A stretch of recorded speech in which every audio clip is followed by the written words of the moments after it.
바울은 율법의 진정한 의미를 깨닫게 되자 자신 안에 이 죄가 힘을 잃어버리는 게 아니라 오히려 더 강력하게 역사하는 것을 보게 되었습니다. 율법의 진정한 의미를 깨닫게 되면 오히려 죄가 더 약해지고 더 두려운 마음에 죄가 더 덜 짓게 돼야 되는데, 그게 아니라 율법을 진정으로 깨닫게 되자 죄는 더 강하게 살아서 그 율법을 거스리며 거역하며 불순종하는 이 죄의 역사를 보게 된 것이에요. 그러면서 전혀 하나님의 계명을 온전하게 지킬 수 없는, 소망 없는 자신의 모습을 발견하고 절망하게 됩니다. 우리 지난 주일에 함께 살펴보았던 말씀이 그 내용인데요, 이렇게 고백했습니다. 9절 같이 읽어볼까요? 시작. 전에 법을 깨닫지 못할 때에는 내가 살았더니 계명이 이름에 죄는 살아나고 나는 죽었도다. 그러면서 오늘 본문에서 뭐라고 고백합니까? 10절. 생명에 이르게 할 그 계명이 내게 대하여 도리어 사망에 이르게 하는 것이 되었도다. 여러분, 생명에 이르게 할 계명이라고 말합니다. 하나님의 율법은 우리에게 영원한 생명과 복의 길을 가르쳐주고 있습니다. 우리가 그 율법을 완전하게 지킨다면 우리는 영원한 생명을 얻고 복을 얻도록 되어 있는 게 그게 율법이에요. 그러나 문제는 뭐예요? 율법을 알아도 그 근본적이고 정말 핵심적인 뜻과 의미를 알아도 그 율법을 지킬 수 없다는 것이 우리의 문제인 것이죠. 그래서 우리로 하여금 영생에 이르게 할 그 계명은 도리어 범죄한 우리를 정죄하게 되었고 우리는 죽음에 이르게 되었다는 것입니다. 생명에 이르게 할 그 계명이 내게 대하여 도리어 사망에 이르게 하는 것이 되었도다. 여러분, 왜 생명에 이르게 할 그 계명이 도리어 죽음에 이르게 하는 것이 되었을까요? 계속해서 말해온 것처럼 그것은 율법에 어떤 문제가 있기 때문이 아니라는 것입니다. 우리 자신에게 문제가 있기 때문이라는 거예요. 그 말씀을 이렇게 이어가고 있습니다. 11절을 보십시다. 같이 읽을까요? 시작. 죄가 기회를 타서 계명으로 말미암아 나를 속이고 그것으로 나를 죽였는지라. 한마디로 우리 속에 거하는 죄 때문이라는 것입니다. 내 인격이 되어버리고 내 본성이 되어버린 이 죄, 이 죄가 율법을 가지고 나를 속여서 결국은 죽음에 이르게 했다, 이렇게 고백합니다. 여러분, 우리는 비슷한 말씀을 이미 8절에서 살펴보았습니다. 8절에서도 이렇게 고백하죠. 그러나 죄가 기회를 타서 계명으로 말미암아 내 속에서 각양 탐심을 이루었나니. 여러분, 율법이 자꾸 우리로 하여금 죄짓게 하는 것은요, 율법에 문제가 있는 게 아니에요. 우리 속에 있는 죄가 그 율법을 이용해서 내 속에서 각양 탐심을 이루는 것입니다. 죄는 여러분 강력한 세력이라고 했어요. 자기가 목적하는 바를 반드시 이루어내고야 말아요. 그 죄가 자기 목적을 이루기 위하여 율법을 가지고 어떻게 역사한다고 했어요? 우리 안에 그 율법을 주신 하나님께 대한 반항심을 일으켜요. 내가 왜 하나님 앞에 굴복해야 돼? 반항심을 일으킵니다. 그 율법을 주신 하나님의 그 선하신 의도와 그분의 선하신 성품을 왜곡시켜버려요. 나를 살리시고 생명 주시려고, 복을 주시려고 율법을 준 게 아니라 나를 억압하고 잘 되는 꼴을 보지 못하게 하려고 법을 주시고 율법을 주신 것처럼, 그렇게 죄는 하나님의 선하신 성품을 왜곡시켜요. 그리고는 어떻게 해요? 우리를 세 번째로 속인다고 했어요.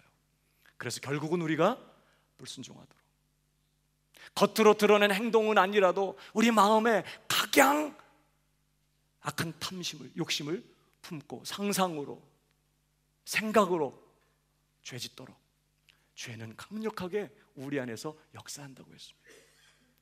바울은 오늘 11절에서 같은 말씀을 반복하고 있습니다. 특별히 이 우리를 속이는 이 죄의 역사요, 이 부분을 다시 한번 반복하면서 죄가 얼마나 무서운 방식으로 우리를 기만하고 속이는지 오늘 본문을 통해 보여주고 있어요. 이 역사 때문에, 이 죄의 이러한 강력한 역사 때문에 율법을 알지만, 정확하게 율법을 깨달았지만 더 죄를 짓게 되더라는 것이죠. 죄가 우리를 속인다는 것입니다. 11절 다시 보십시오. 죄가 기회를 타서 계명으로 말미암아 나를 속이고 그것은 나를 죽였는지라 했는데요, 이 속이고로 번역된 엑세파테센이라는 이 단어는 엑세파테오라는 단어의 부정과거형입니다.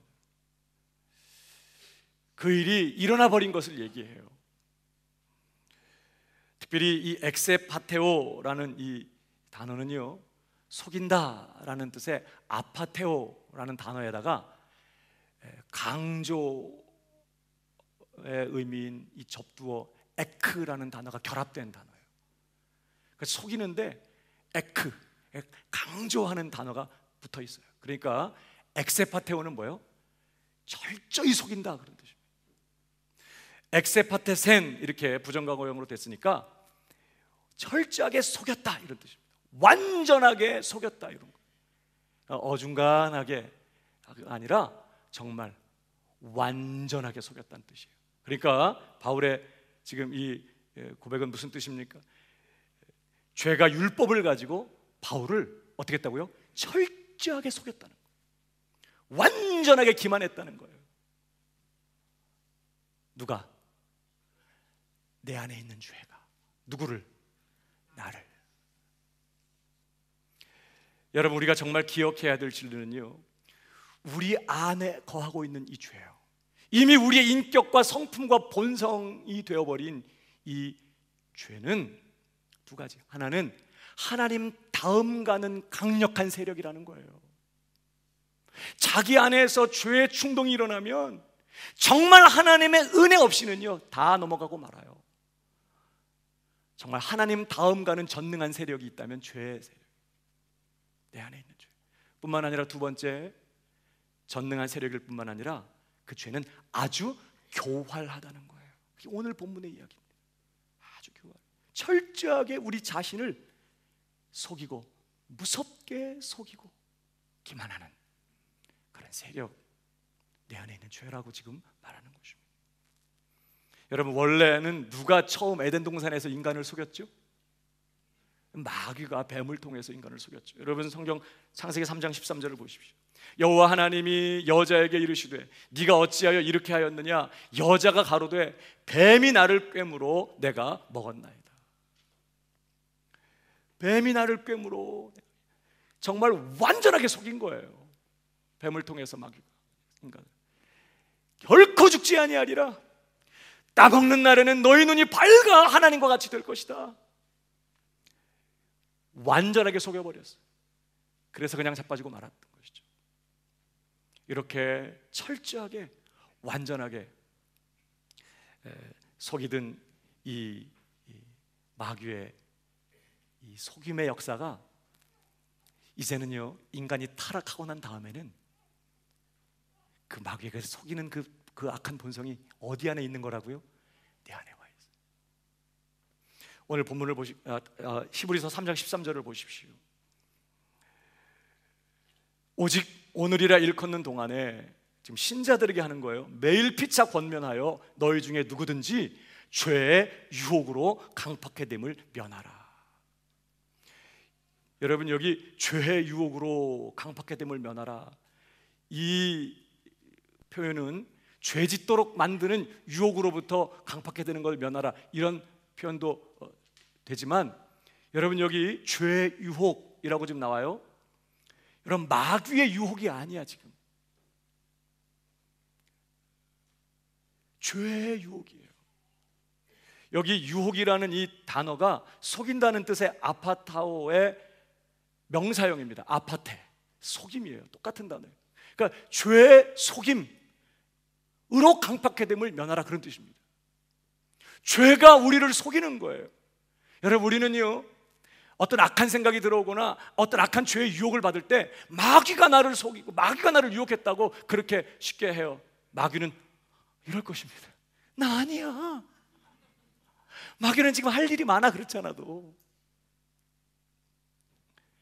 이제는 처음에 첫사람 아담을 그렇게 속이고 죄짓게 만들었던 그 마귀의 역사는 이제 타락한 다음에는 우리 안에서 우리 안에 거하는 죄가 그 똑같은 짓을 한다는 거예요. 죄가 계명으로 말미암아 내 속에서 나를 속이고 나를 죽였다는 거예요.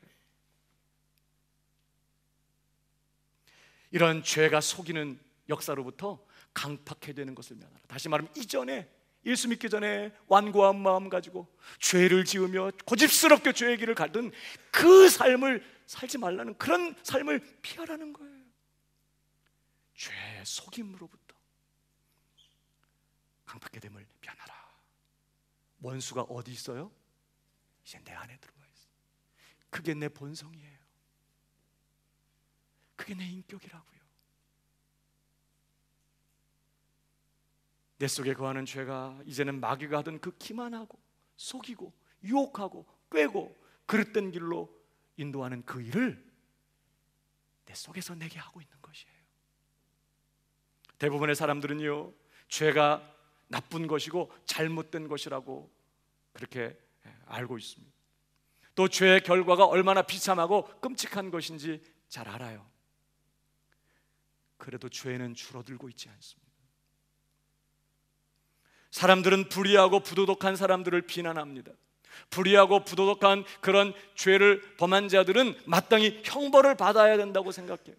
그럼 당연히 벌을 받아야지, 당연히 감옥에 가야지, 당연히 비난을 받아야지. 그런 추악한 부도덕한 짓을 하다니, 다 사람들은 불의하고 부도덕한 죄가 나쁜 거라고 생각해요. 그래도 세상에 부도덕하고 불의한 죄는 계속 넘쳐나고 있어요. 죄를 범한 사람들은 그 죄 지은 결과로 말미암아 양심의 끔찍한 가책을 받습니다. 그 죄 지은 것 때문에 정말 엄청난 고통과 슬픔과 고난을 겪기도 합니다. 그래도 죄는 전혀 줄어들지 않아요. 그런다고 해서 사람들이 이제 더 죄를 덜 짓게 되느냐? 죄 지니까 너무 힘들더라고, 그래서 죄를 덜 짓느냐? 절대 그렇지 않아요. 현대인들은 이전 시대의 사람들보다 더 계몽되었습니다. 더 많은 교육을 받았습니다. 더 똑똑합니다. 더 많은 기술을 가지고 있습니다. 인류를 평안하고 행복하게, 정말 편리하게 만들 수 있는 여러 가지 기술, 문명을 가지고 있어요. 수많은 기관들이나 단체들이 사람들을 도덕적이고 선하게 살도록, 평화롭게 살도록 그렇게 하기 위해서 노력하고 있습니다. 국가들마다 법을 강화시키고 범죄율을 줄이겠다고, 죄 짓는 일을 줄이겠다고 더 많은 법을 만들어내고 있고 법을 강화시키고 있어요. 교도소들을 늘리고 있어요.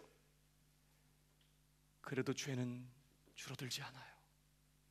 이전보다 죄가 더 차고 넘치면 넘쳤지 죄는 절대로 줄어들지 않습니다. 계속 넘쳐나고 있습니다. 왜 이런 일이 일어나고 있다고요? 바로 죄의 이 속이는 역사 때문에 그렇다는 거예요. 사람들은 죄가 나쁜 것인 줄 알면서도, 죄가 악한 것인 줄 알면서도, 끔찍한 손해를 가져온다는 걸 알면서도 자신 안에 있는 이 죄의 본성에게 끊임없이 속임을 당하고 있는 것이에요. 계속 넘어가는, 계속 죄를 짓고. 어떻게 해서 죄가 우리를 철저하게 속이는 걸까요? 특별히 어떻게 이 죄가 하나님의 계명을 가지고, 율법을 가지고 우리를 철저하게 기만하고 속이는 걸까요? 우리는 세 가지 정도로 정리해 보려고 합니다. 첫 번째, 죄는 먼저 율법에 대해서 우리를 속여요. 율법에 대해서 우리를 속이는데 그 대표적인 예가 뭐냐면, 우리로 하여금 율법을 잘못 사용하도록 속여요. 율법을 잘못 사용하도록 우리를 기만하고 속이는 것입니다. 여러분, 디모데전서 1장 8절에 이런 말씀이 있습니다. 같이 읽어볼까요? 시작.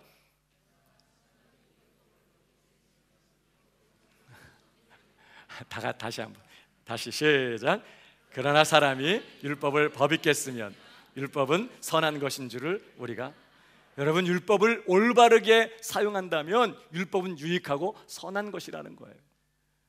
그러나 문제는 죄가 우리로 하여금 율법을 잘못 사용하도록 속인다는 것에 문제가 있어요.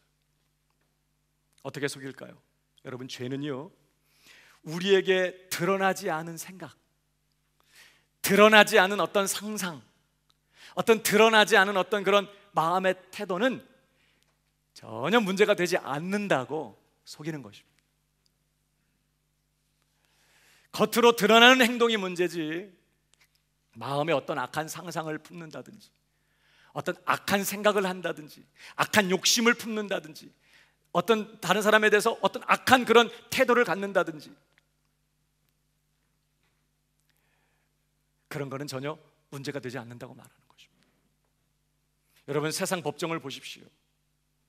세상 법정에서는요, 무슨 악한 상상을 했다고 해가지고, 무슨 악한 욕심을 품었다고 해가지고 유죄 판결을 내리고 거기에 합당한 형벌을 가하는 법정은 없어요. 겉으로 어떤 행동이 저질러졌을 때 죄가 성립해요. 마음에 어떤 생각을 했다, 어떤 그런 의도를 가졌다, 근데 안 했다, 칭찬할 만한 거죠. 그 세상 법정은 마음에 어떤 악한 욕심을 품었다든지 상상을 했다고 유죄 판결을 내리거나 형벌을 내리지 않습니다. 여러분, 그러나 하나님 앞에서는 악한 상상이나 생각, 마음에 품는 어떤 그런 욕심, 행동으로 절대 드러나지 않았어요. 아무 일도 일어나지 않았어요. 그냥 마음에서 일어난 생각뿐이었어요. 그러나 그런 악한 상상이나 생각도 하나님 앞에서는 어때요? 겉으로 드러난 악한 행위만큼이나 사악하고 추악한 죄라고 하나님은 율법을 통해 선언하셨어요. 율법이 아니었다면 이 탐심을 품는 게 죄라는 것을 알지 못했으리라 바울이 그렇게 고백했어요. 그런데 죄는 우리에게 어떤 악한 행동을 하지 않았다면 죄 지은 게 아니라고 속이는 것이에요. 율법이 그 많은 어떤 행동을 하지 않았다면 율법 잘 지키고 있는 거라고, 그래서 하나님 보시기에 의롭고 경건한 것이라고 생각하도록 우리를 속여요. 그 속임에 속아서 살아왔던 사람이 누구예요? 그게 바울이었어요. 이전에 그는 율법을 열심히 지키는 사람, 어려서부터 율법을 알았고 가말리엘 문화에서 엄격한 율법의 교육을 받았던 사람, 그런 율법을 철저하게 지켰어요. 그러면서 뭐라고 생각했어요? 자기는 율법의 의로는 흠이 없는 자라고 생각했어요. 전혀 자기는 하나님 앞에 죄인이 아니라고 생각했던 거예요. 언제까지? 율법이 깨달아질 때까지. 법을 깨닫기 전엔 내가 살았더니. 그러니까 율법의 진정한 의미를 성령의 조명하심과 감동을 통해 그가 드디어 깨닫게 되기 전까지는요, 자기는 율법을 그대로 완전하게 지키고 있는, 율법에 이르는 흠이 없는, 그래서 정말 하나님 앞에 정말 경건하고 의로운, 하나님은 나 같은 사람 때문에 너무 흐뭇하실 거야, 막 이렇게 스스로 막 착각하면서 그렇게 살았던 거예요. 철저한 죄의 속임이었던 것이죠. 그렇게 율법을 지킨다는 것 때문에 그렇지 못한 자들을 은근히 멸시하며 무시하며 나와 다른 생각을 가진 사람들을 함부로 잡아다가 유린하고 감옥에 넣고 있으면서 마음 안에는 초대교회 성도들을 향한 그 미움과 증오, 그 살인자의 마음으로 충만했던 그 바울, 그러나 겉으로는 살인한 적이 없었거든요. 간음한 적도 없었거든요. 자기는 하나님 앞에 철저하게 완전하게 흠없이 율법 지키고 있다고 스스로 착각했던 것은 누가 속인 거라고요? 죄가 기회를 타서 내 속에서 율법으로 나를 속이고 할 때 그 말이에요. 그래 속았어요. 죄는 이렇게 율법을 잘못 사용하도록 속이는 것입니다. 사랑하는 여러분, 여러분은 마음에 품은 악한 탐심조차도 하나님 앞에 사악한 죄악이라는 걸 깨달으셨나요? 하나님은 우리의 중심을 꿰뚫어 보고 계세요. 마음의 생각의 어떠함이 하나님 앞에서는 바로 그 사람인 거예요.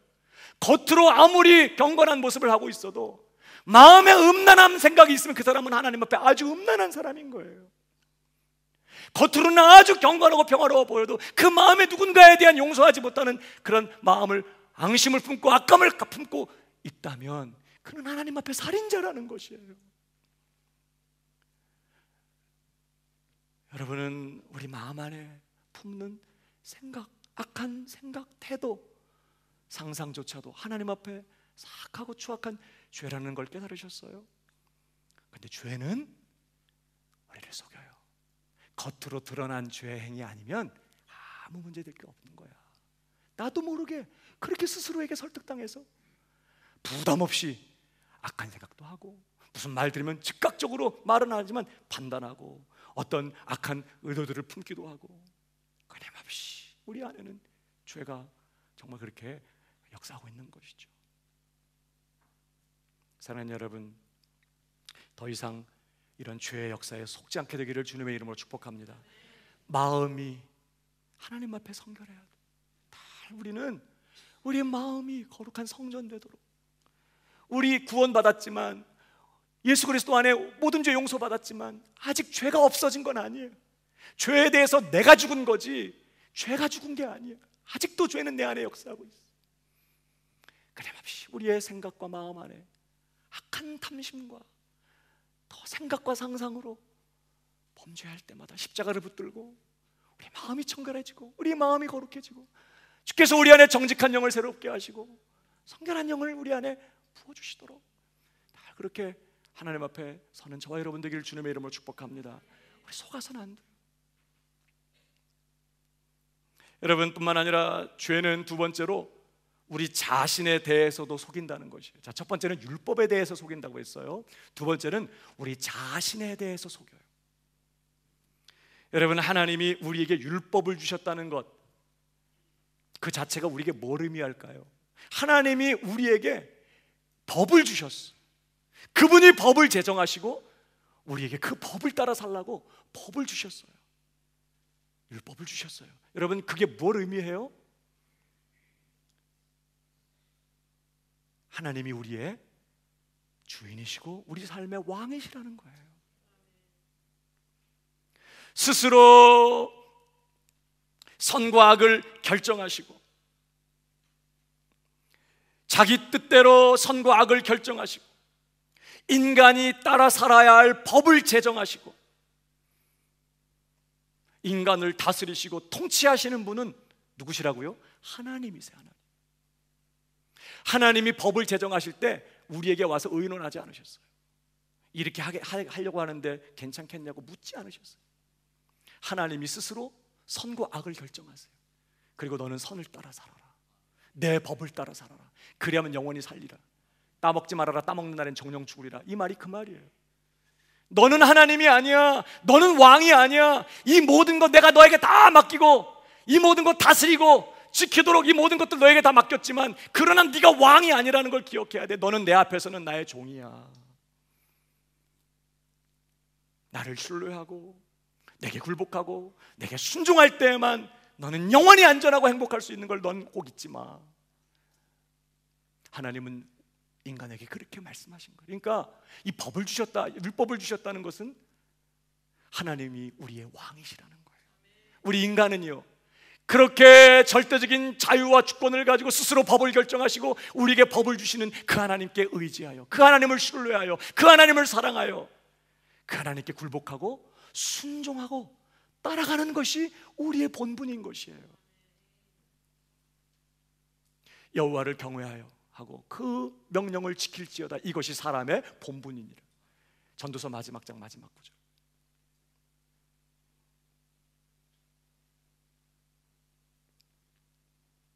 여러분, 우리 인간은요 스스로 선과 악을 결정할 수 있는 존재가 아니에요. 내가 선을 결정하고 내가 원하는 것을 내가 스스로 결정하고 내가 정해놓은 그 선을 내가 따라가는 그런 존재가 아닌 거예요. 우리는 선과 악을 결정하시는 분은 하나님, 우리는 그 하나님께 의지하고 굴복하고 순종하는 것이, 그렇게 할 때 인간은 가장 행복하고 가장 영광스럽고 가장 복된 자리에 있을 수 있었던 것을 하나님은 처음부터 우리에게 말씀하셨던 것이죠. 그런데 여러분, 에덴 동산에서 뱀은 여자에게 뭐라고 속인 거예요? 선악과를 따먹으라고, 따먹어 하나님처럼 된다고 하면서 한 내용은 딴 게 아닙니다. 한마디로 말하면 네가 뭐가 부족해서 하나님이 정해놓으신 선과 악의 기준을, 네가 뭐가 부족해서 그 하나님이 정해놓은 그 기준을 따라 살아야 되는 거냐?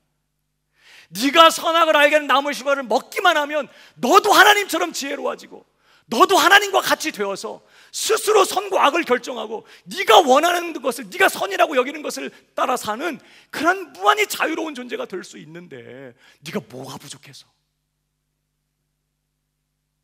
이게 하나님의 뜻일까 아닐까 고민해야 되고, 하나님 어떻게 할까요 말까요 물어야 되고, 하나님이 지시하시고 하나님이 결정하신 그 일을 쫓아 살아야 되냐고.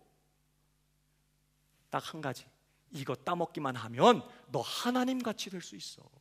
하나님처럼 네 인생의 주인 되고 하나님처럼 네 인생의 왕이 되어서 하나님이 되어서 네 마음대로 결정하고 선택하며 살 수 있는 그런 존재인데, 너가 뭐가 부족해서 하나님께 늘 의지해가지고 하나님이 결정해 놓으신 그 기준을 쫓아 살아야 되는 거야. 네가 네 인생의 주인이 돼, 네가 네 인생의 하나님 되라고. 이것만 한번 따먹으면 그렇게 될 수 있는 거야. 여기에 홀깍 넘어갔다고. 마귀가 이렇게 속인 거예요. 근데 처음에 그렇게 인간을 속이던 그 마귀의 그 일이 이젠 어디서 일어나고 있다고요? 내 안에서.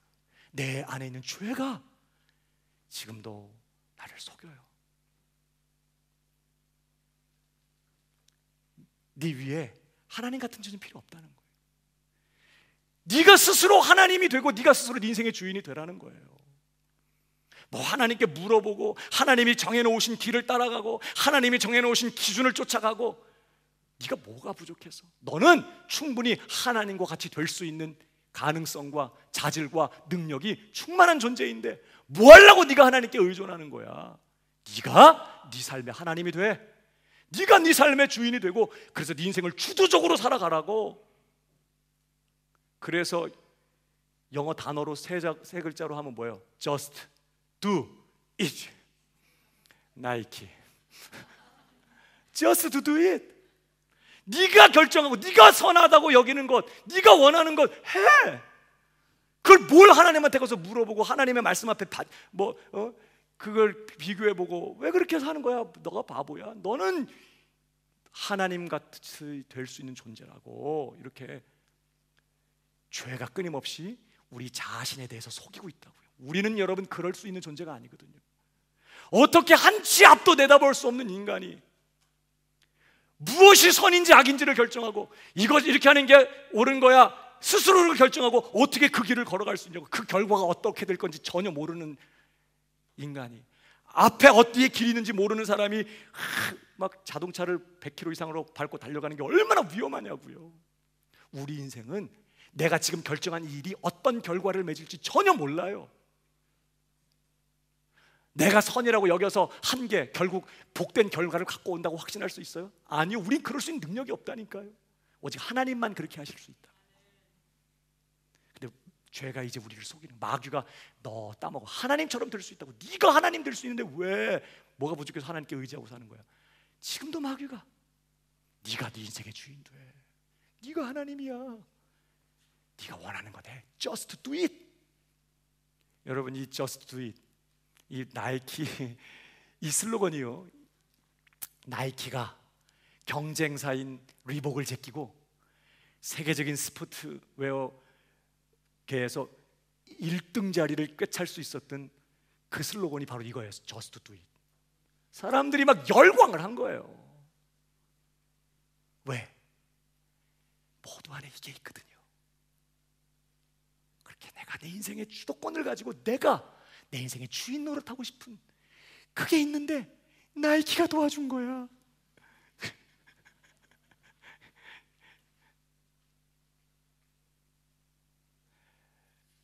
여러분, 에베소서 1장을 보십시오. 11절에 이런 말씀이 있습니다. 모든 일을 그 마음의 원대로 역사하시는 자의 뜻을 따라 우리가 예정을 입어 그 안에서 기업이 되었으니. 여러분 여기 다시 보세요. 모든 일을 그 마음의 원대로 결정하시고 역사하시는 자, 이분이 누구세요? 하나님이에요. 하나님이 어떤 분이냐? 그분은 모든 일을 그분의 마음에 원하는 대로 결정하시고 행하시고 성취하시는 분이세요. 그 하나님의 결정하심과 예정하심을 입어 우리가 구원을 받았다는 거예요. 그 하나님 우리를 구원하시려고 우리에게 오셔서 우리와 의논하지 않았어요. 내가 너를 구원하고 싶은데 어떻게 좀 도와주겠니? 이렇게 해도 너 기분 안 나쁘겠니? 네 생각은 어떠니? 의논하지 않으셨어요. 하나님은 높고 우리는 땅에 있어요. 그가 결정하시는 거예요. 모든 일을 그 마음의 원대로 역사하시는 자, 이분이 하나님. 우리는요, 그가 결정하신 것을 신뢰하고 믿고 따라가는 존재들인 것이에요. 오늘 우리 일부 예배 시간에 교동문 21번을 읽었는데 시편 95편 말씀이에요. 거기 보면 끝에 이런 말씀: 오라 우리가 굽혀 경배하며 우리를 지으신 여호와 앞에 무릎을 꿇자. 저는 우리 하나님이시요 우리는 그의 기르시는 백성이며 그 손의 양이라. 너희가 오늘날 그 음성 듣기를 원하노라.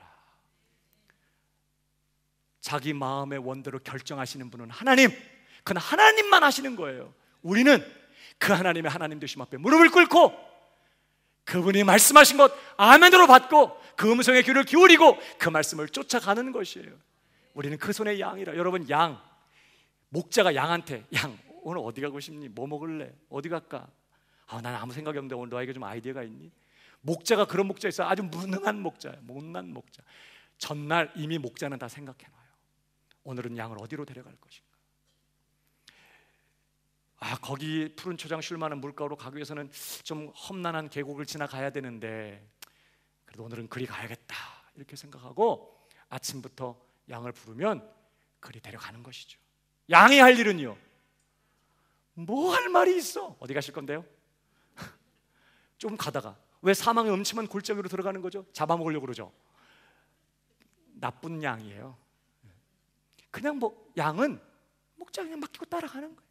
목자가 결정할 문제라고요. 양은 따라가.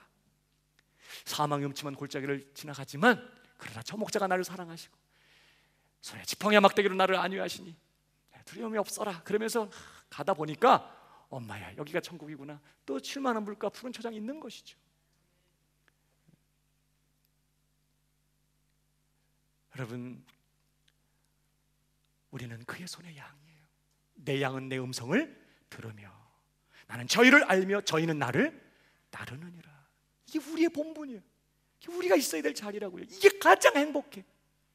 그냥 푸른 초장 쉴만한 물가에 누워갖고 풀 뜯어먹고 누워서 배 두드리면서 행복해. 이게 우리가 할 일이지 뭐. 목자는요, 저기 앉아서 또 다음엔 어디로 데려갈까? 그건 목자가 할 일.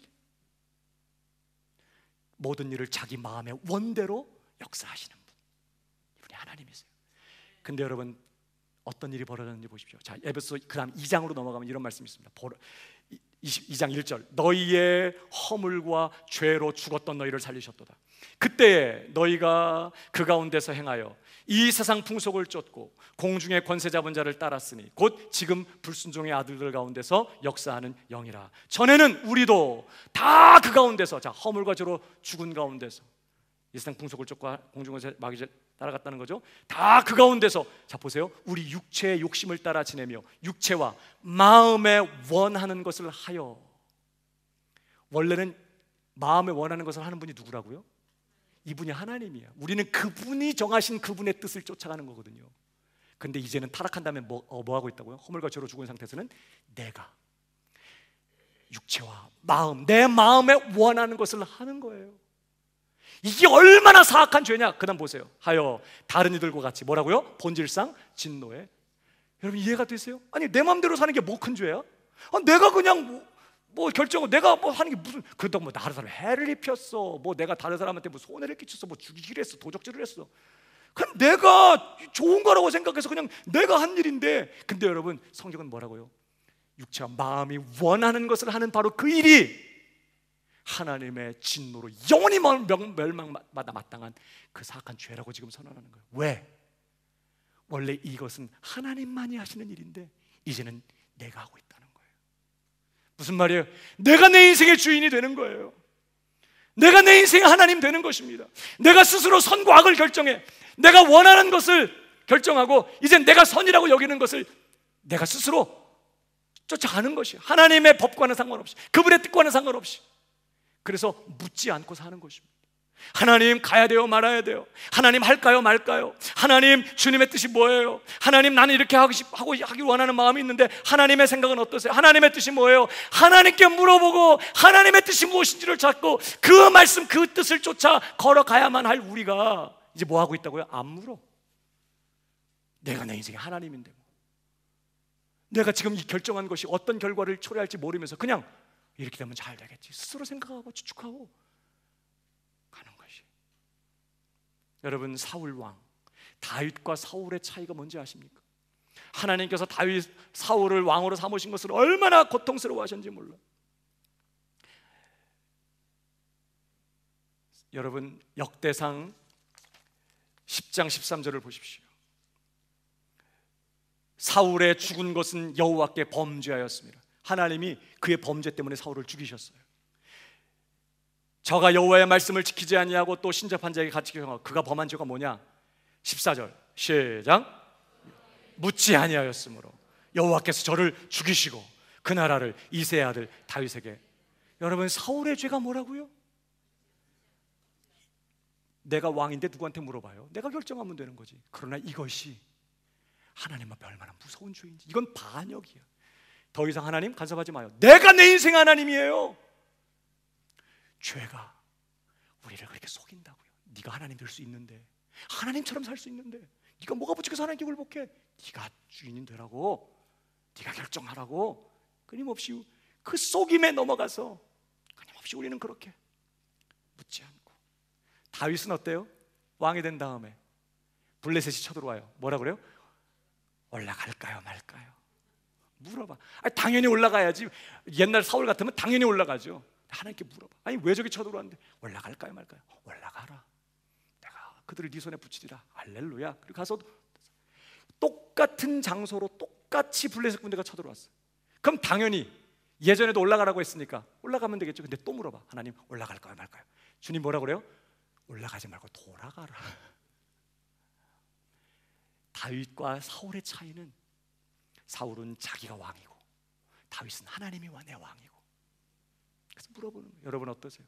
하나님 앞에 묻지 않고 내 마음대로 내 원대로 사는 게 무서운 죄라는 걸 아셨어요? 속지 마십시오. 하나님께 온전히 굴복하게 되기를 주님의 이름으로 축복합니다. 하나님께 굴복하고 하나님께 순종하고 하나님이 정하신 길을 쫓아가는 것이, 그게 복이에요. 이 율법책을 내 입에서 떠나지 말게 하고 주야로 그것을 묵상하며 그 가운데 기록한 대로 다 지켜 행하라. 그리하면 내 길이 평탄할 것이다. 네가 형통하리라. 네가 스스로 좋은 길이라고 생각하고 그 길 가지 말고 하나님이 정한 길을 걸어가라는 거예요. 그러면 어디 가든 네가 형통할 것이라고. 사랑하는 여러분, 하나님 말씀 쫓아가는 복된 인생 되기를 주님의 이름으로 축복합니다. 죄는 끊임없이 우리 안에 옛날에 마귀가 하던 것처럼 우리를 부추기고 속여서 네가 하나님 될 수 있는데, 네가 하나님처럼 결정하고 네가 네 삶의 주인 될 수 있는데 뭐 때문에 하나님께 굴복하냐고 스스로 나를 부추겨서 속인다고요. 나는 하나님이 아니에요. 옆 사람에게 얘기해 주세요. 나는 하나님이 아닙니다. 네. 우리는 하나님께 의존하고 하나님께 순종해야 될 줄로 믿습니다. 이게 복이에요. 뿐만 아니라 세 번째, 죄는요 우리로 하여금 죄 자체에 대해서도 속여요. 자, 첫 번째는 율법에 대해 속이고, 두 번째는 우리 자신에 대해 속이더니 이제는 죄 자체에 대해서도 속여요. 두 가지로 속입니다. 첫 번째는 죄를 아주 매력적으로 보이도록 속여요. 죄는 어떻게 속인다고요? 죄가 아주 매력적으로 보이게 속여. 여러분, 창세기 3장 5절을 보세요. 마귀가 처음에 한 일을 보십시오. 너희가 그것을 먹는 날에는, 자, 죄를 지라는 거죠. 먹는 날에는 뭐예요? 너희 눈이 밝아 하나님과 같이 되어 선악을 알 줄을 하나님이 아심이니라. 너 그거 먹으면 잘 된다. 너 정말 영광스러운 존재가 된다. 너 정말 탁월한 존재가 된다. 그러자 6절을 보십시오. 여자가 그 나무를 본즉 어떻게 보였어요?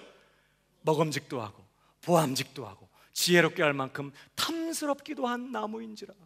여러분, 마귀는요, 먹으면 정령 죽게 되는 그 금단의 열매가 어떻게 보이게 만들었어요? 먹음직도 하고 보암직도 하고 지혜롭게 할 만큼 탐스럽게 보이게 만들었어. 이게 얼마나 무서운 일입니까? 여기에 보니까 해골 있잖아. 해골. 왜 이게 해골, 이거 이런 해골 그림이 딱 그려 있으면 무슨 뜻이에요? 독극물이니까 절대 먹지 말라. 그러면 여러분 그 그림을 딱 보면 엄마 이거 큰일 났다. 이거 실수라도 먹으면 안 되니까 이거 멀리 치우겠죠. 혹시라도 애들이 뭐 바깥 쓴 줄 알고 먹을까 봐 어디 깊은 데 꽁꽁 숨겨놓을 수. 근데 생각해봐요. 누가 와서 사실 그게 아니라 막 이렇게 했더니 그 다음부터 그 그림이 있는데 보이는데 막 와 진짜 막 먹음직도 하고 막 마시면 정말 막 건강해질 것 같고 저거 한번 마시면 막 완전히 막 상쾌해지고 막 피부 보들보들해지고 막 그렇게 할 만큼 막 탐스러워 보인다면 이거 얼마나 큰일이에요. 여러분, 그런데 마귀가 그렇게 죄를 아주 매력적으로 보이게 만들었다. 그러니까 똑같은 일을 이제 우리 속에서 죄가 우리에게 하고 있어요. 죄 짓는 일이 아주 매력적이고 그렇게 정말 아름답게 보이게 만드는 거예요. 언제나 하는 일은 그거예요. 죄는요, 우리 속에서 하나님의 말씀대로 사는 것은 아주 우중충한 느낌이 들게 만들어. 하나님 말씀대로 경건하게 거룩하게 신실하게 오직 하나님만 사랑하며 믿음으로 산다. 그럼 어떤 분위기예요? 어떤 그림이 그려져? 아주 일단 분위기가 일단 칙칙해. 뭐 재미 하나 없어. 뭐 손해보는 그런 삶을 살아야 되는 것 같다. 기쁨도 없고 행복하지도 않고 그냥 가시밭길, 고난의 길 뭐 이런 거죠. 뭐 그냥 무조건 손해봐야 되고 막 하나도 재미없고 그냥 막 바싹 그냥 말라가지고 그냥 뭔가 그냥 인생의 고난은 한꺼번에 다 짊어지고 있는 그런 사람처럼 그렇게 사는 게 경건인 것처럼 정말 경건한 사람 너무 갈망해. 얼마나 행복할까 이렇게 생각. 큰 은혜 받을까 봐 걱정하지.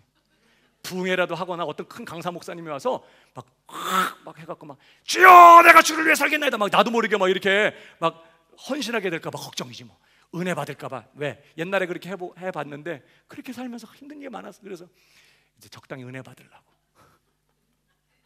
은혜 받고 경건하게 살고 믿음으로 사는 건 왠지 칙칙해, 왠지 우중충해 보이고 왠지 고난받는 것 같아. 죄가 하는 일이에요. 그러나 세상은 어때요? 너무 화려해, 너무 매력적이야, 너무 밝고 명랑하고 즐겁고 재미있고. 내가 돈만 없어서 그렇지 돈만 있었다면, 내가 이 남자랑 결혼만 안 했었다면 얼마나 행복할까. 세상을 쫓아 사는 삶은요 그렇게 매력적으로 보여. 텔레비전 광고를 보십시오. 그 차만 사면, 그 향수만 뿌리면, 그 화장품만 바르면, 그 옷만 입으면 세상 다 가질 수 있는 것처럼 그렇게 막 기쁘고 행복한 모습으로 나와서. 충격받으셨어요? 사춘기 아들을 키우는 게 쉬운 일이 아니더라고요. 하나님께서 그런 아들을 사춘기를 겪게 하시면서 아버지를 기도시키더라고요. 겸손하게 만들고 무릎 꿇게 만들고 간절하게 만들고. 우리 아들이 한동안 저한테 와서 그래요. 아빠 왜 문신하면 안 돼? 왜 문신하면 안 돼? 물어요. 하지 마시자. 왜 문신하면 안 돼? 그래 그래서 이제 성경을 들이밀고 야 봐 이봐, 이방 사람들이 하는 풍속 따라가지 말라고 했잖아. 아빠 왜 귀를 뚫으면 안 되는 거야? 늘 와서 여러 번 뚫고 싶은 거지 한번 뚫어보았으면 좋겠는 거야. 어디 한번 멋있는 가수들이 하고 옷을 확 벗어내고 문신이 딱 우와 되게 멋있다. 왜 문신하면 안 되는 거야 아빠? 뭐 하고 싶은 거예요. 한 번은 머리 깎고 오라고 그랬더니 쫙 깎았는데 번개를 그려 갖고 왔더라고요. 그걸 해달라고 또 미용실 아줌마가 해주는 건 또 뭐야 진짜. 우리는 뭐 무슨 인디안 추장 같아 보이더만 거울 보면서 그렇게 멋있어. 머리가 자라면서 그 번개가 사라지는 걸 너무 안타까워하는 것 같아요. 여러분, 세상을 쫓아가고 세상을 본받고 세상을 따라가는 건 그렇게 멋있게 보이는 거예요. 기도 좀 해. 너 말씀 읽었니? 말씀 좀 읽어. 도살장에 끌려가는 양 같은 표정이야. 무슨 목사 아들이 돼갖고 뭐 성경 좀 열심히 읽고 기도 좀 열심히 하면 그 무슨 죽으러 가는 사람인 것처럼 그렇게 생각해. 그러나 세상을 닮아가고 세상을 본받는 일은요,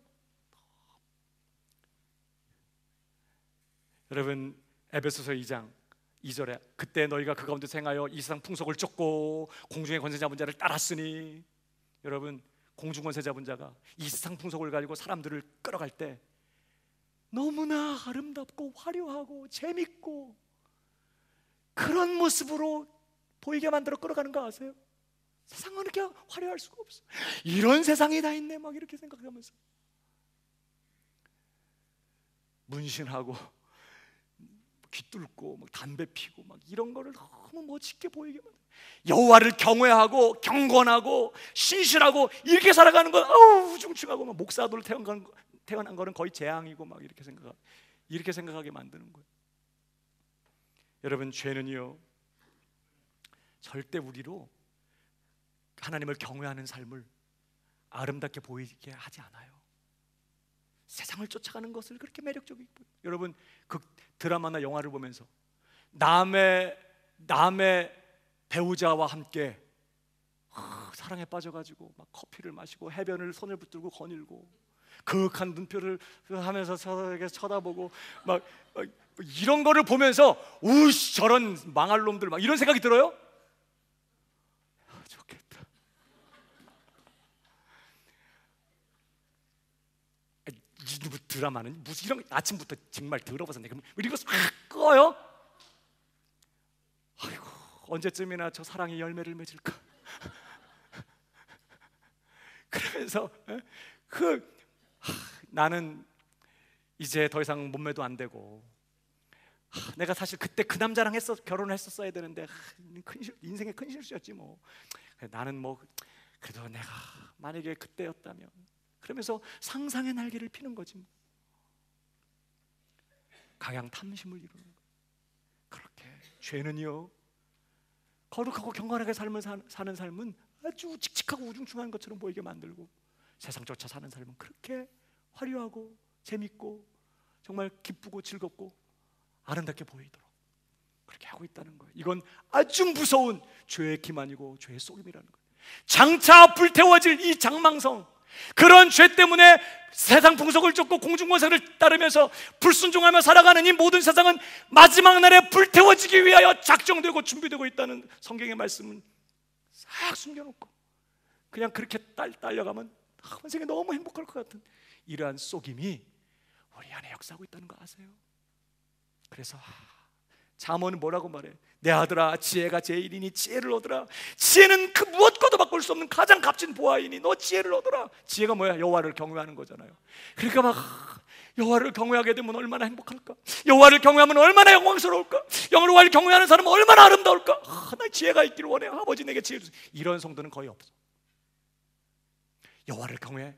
뭔가 막 이렇게 위축되고 늘 눌려있고 뭐 하기 싫은 건 늘 해야 되고 막 하고 싶지 않은데 막 하나님 앞에 막 바쳐야 되고 결국은 막 아프리카로 가야 될 것 같고 뭔가 착취당하는 것 같아 겨우. 그러나 세상 쫓아가는 건 그렇게 매력적으로 보이게 무서운 죄의 기만. 여러분 속지 않게 되기를 주님의 이름으로 축복합니다.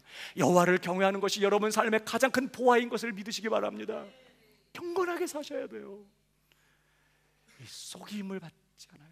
마지막 그것뿐만 아니라 두 번째로 이 죄는요 죄의 결과들도 왜곡시켜버려요. 죄의 결과에 대해서 죄 자체를 아름답고 매력적이게 보이게 만들 뿐만 아니라 죄의 결과도 왜곡시켜요. 뱀이 여자에게 확신 가지고 속였어. 얼마나 확신 가지고 얘기했는지 그냥 홀딱 넘어갔다고요. 결코 죽지 아니하리라.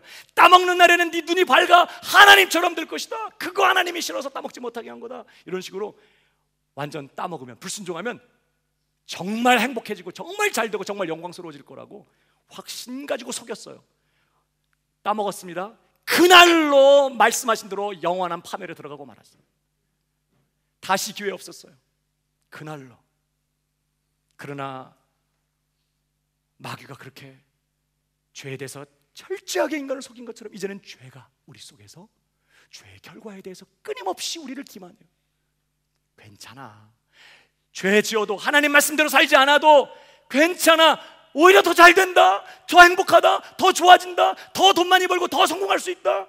끊임없이 우리를 속이는 것입니다. 여러분, 여러분이 지옥에 가기 위해서 많은 죄를 지을 필요가 없어요. 유황과 불못에 영원토록 던져져서 세세무궁토록, 그 끔찍한 곳에서 세세무궁토록 고난받기 위해서 많은 죄를 저지를 필요가 없다고요. 단 하나의 죄만으로도, 단 한 번의 죄만으로도 우리는 지옥에 던져져서 영원히 멸망받기에 충분하다는 걸 기억하세요. 여러분의 에덴 동산에서 아담을 보세요. 아담이 무슨 죄 졌어요? 많은 죄 졌어요? 딱 한 번. 뭐 했어요? 흉악한 살인죄 졌어요? 그 열매 하나 따먹은 거예요. 그 한 번에, 그것도 그 뭐 별일인가요? 따먹었던 그 한 번의 불순종, 한 번의 죄로 그는 영원한 죽음, 영원한 멸망을 들어가기에 충분했다고요. 여러분, 죄는 그렇게 치명적이에요. 근데 죄는 속여. 괜찮아, 그 정도 가지고 뭘 그래, 남들을 봐, 얼마나 더 많은 죄를 지고, 너는 그런 사람들에 비하면 야 너는 성인군자다 야, 막 이러면서 속이는 거예요. 하나님이 계신다면 그분은 완전히 선하신 분이니까, 그가 정말 선하신 분이라면 그 이 땅에 살면서 인간들이 살다 보면 다 죄도 짓고 그러는 건데, 그 죄 졌다고 막 심판하고 그 죄 졌다고 영원한 지옥에 던져놓고, 하나님은 선하신 하나님이기 때문에 그런 하나님 아니야. 하나님은 다 죄를 용서해 주실 것이고 다 구원받게 하실 것이고 누구도 지옥 가게 하실 거 없어. 지옥 같은 건 없어. 이런 식으로 속인다고요. 한 번 죽는 것은 사람에게 정하신 것이요, 그 후에는 심판이 있을 거라고 분명히 선언했음에도 불구하고 죽는 거, 죽음 그건 뭐 생각하고 싶지 않지만 죽으면 끝이지 뭐. 그 후에 심판이 있다고 말씀했지만 죽으면 끝이지 뭐. 스스로 속이는 것이 죄가.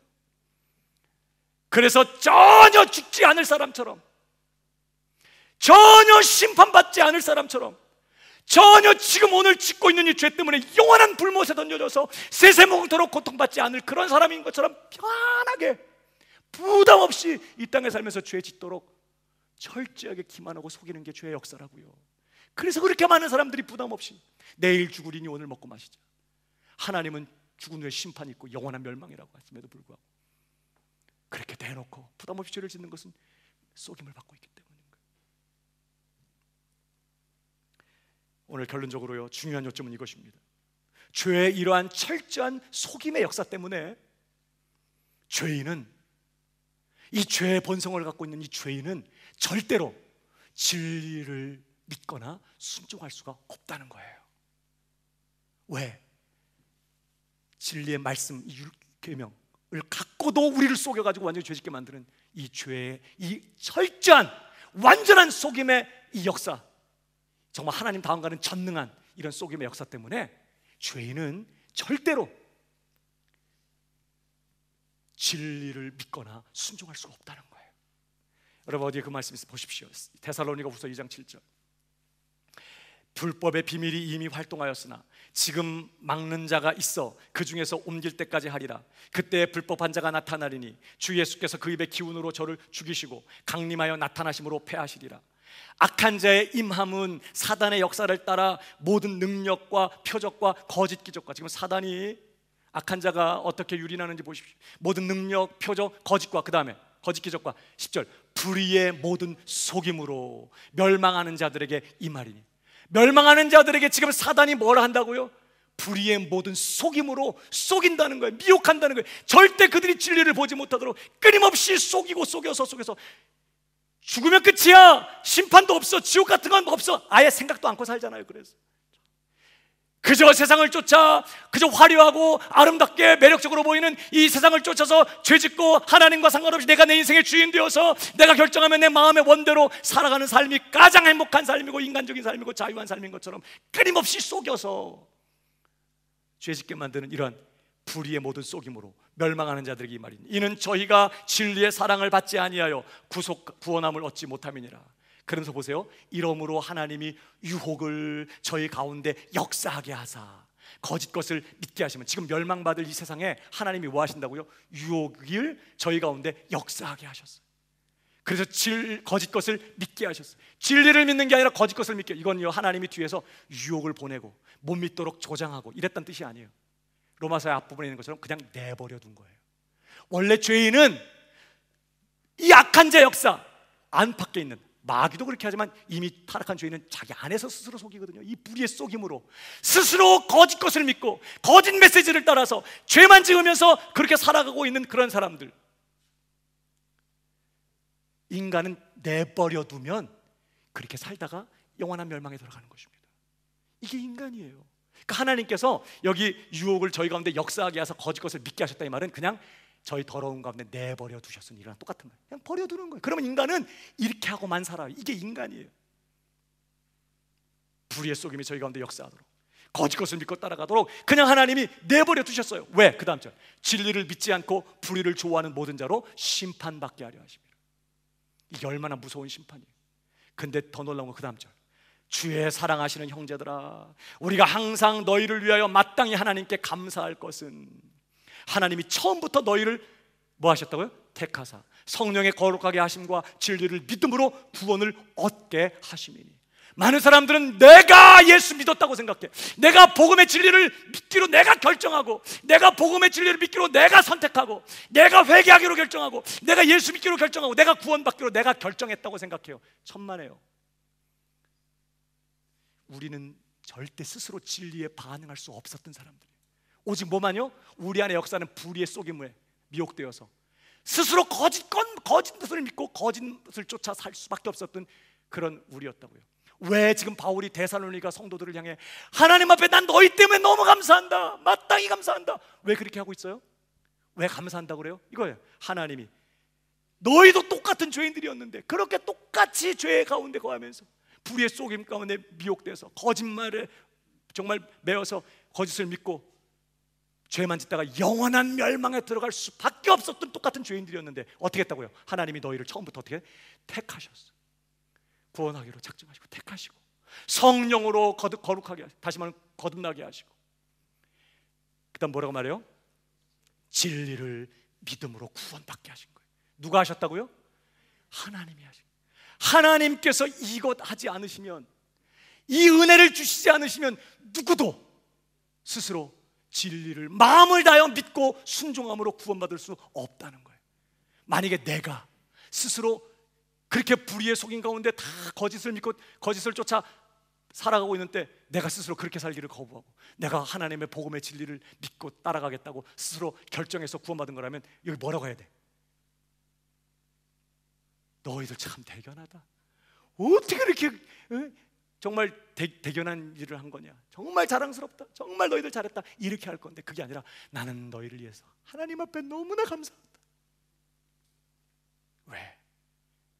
그렇게 속임 가운데 거짓 것을 믿고 죄만 지으며 영원한 멸망에 갈 수밖에 없었던 우리가 이 자리에 와서 진리의 귀를 기울이고 있고 그 말씀 앞에 아멘하고 있고 그 말씀을 내 인생에 정말 이정표로 삼고 그 말씀을 쫓아가겠다고 지금 여기에 이렇게 와 있는 것이 기적이고 은혜이고 엄청난 능력이기 때문에, 구원의 역사가 임했기 때문에 일어난 일이었다는 거예요. 그래서 보세요, 뭐라고 이제 결론을 내리고 있는지. 이를 위하여 14절, 우리 복음으로 너희를 부르사 우리 주 예수 그리스도의 영광을 얻게 하려 하심이니라. 이러므로 형제들아 굳게 서서, 굳게 서라는 거예요. 굳게 서라. 형제들아 굳게 서라. 왜 굳게 서라는 걸까요? 왜 굳게 서라고 말해요? 여전히 안팎으로 불의의 속임으로 우리를 속여서 거짓 것을 믿게 하여 가지고 우리를 끊임없이 미혹하고, 그래서 우리의 마음을 강팍하게 만들고 죄짓게 만들려는 원수의 세력이 안팎으로 역사하고 있기 때문에 그런 것이. 지금도 마귀가 부지런히 우리를 사자와 같이 삼키잘 두루 찾으면서 악한 자의 마음은 그러잖아요. 불의의 속임으로 역사할 뿐만 아니라 속여 계속. 이제는 우리 안에 죄마저도 마귀와 한편 되어가지고 우리를 속여요. 거짓을 믿게 만들어요. 그러니 어떻게 하라? 굳게 서라는, 절대 그 거짓에 귀를 기울이지 말고, 그 속임에 귀를 기울이지 말고, 그 거짓 메시지에 귀를 기울이지 말고 굳게 서라. 어디 굳게 서라는 거예요? 그 다음 말로나 우리 편지로 가르침을 받은 유전을 지켜라. 다시 말하면 뭐예요? 진리의 말씀에 굳게 서서 그 말씀만 붙들고 나가라.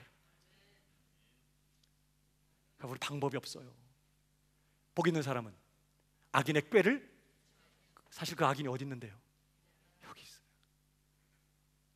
악인의 꾀를 쫓지 않아요. 끊임없이 거짓 속이고 거짓말하고, 네가 네 인생 주인되고 네가 결정하고 네 멋대로 살라고, 네 원대로 살라고, 하나님 말씀 쫓지 않아도 절대 죽지 않는다고 저 잘 될 거라고 끊임없이 속이고 있는 악인의 꾀를 쫓지 않고, 죄인의 길에 서지 않고, 오만한 자의 자리에 앉지 아니하고 오직 여호와의 율법을 즐거워하여 그 율법을 주야로 묵상하는 사람. 여러분, 말씀에 굳게 서기를 주님의 이름으로 축복합니다. 속임을 받지 않으려면 이제 그 어떤 것도 믿지 않기로 결정하시고 오직 하나님의 말씀, 이 거룩한 하나님의 말씀만, 기록된 이 성경 말씀만, 영원하신 생명의 말씀, 진리의 말씀인 줄 믿고, 이 말씀이 그렇다면 그런 줄 믿고, 이 말씀만 약속한 대로 이루어질 줄 믿고, 이 말씀만 붙들고 이 말씀대로 믿고 이 말씀대로 따라 살면서 이 말씀 위에 굳게 서는 신자들 다 되실 수 있기를 주님의 이름으로 축복합니다. 옆 사람에게 얘기해 주세요. 굳게 섭시다. 한 번 더, 말씀에 굳게 섭시다.